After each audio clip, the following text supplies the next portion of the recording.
Hi, this is Taylor Engel, and this is part 2 in a brief series giving an introduction to therapy. Today, I'd like to talk about what to expect throughout the therapy process. Therapy starts even from the first phone call. This will be a time that you schedule your first session and coordinate with your therapist. This will also include filling out some paperwork to give some background information that is needed before starting the therapy process. This can even include certain things such as releasing information for your doctor and giving information for insurance and billing purposes. Your first session with your therapist is called an assessment. This is going to be a time for your therapist to get to learn more about you and what all is going on in your life. Now, this is more going to be a brief overview or even a snapshot of certain areas of your life. You might not get deep into any specific details during this first assessment, but this will be a time for your therapist to get an idea about what to do moving forward in therapy.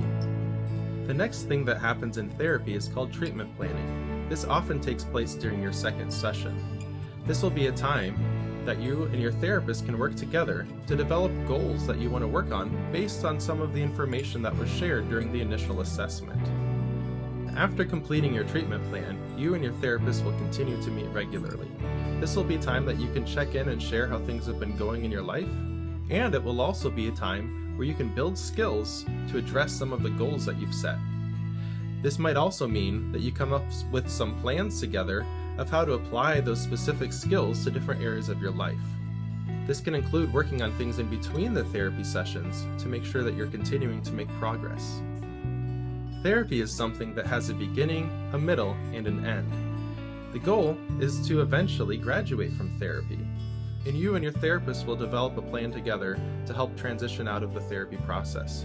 This could mean having a period of time where you meet less frequently, where you just check in to see how things are going, and maybe address any bumps in the road that happen along the way.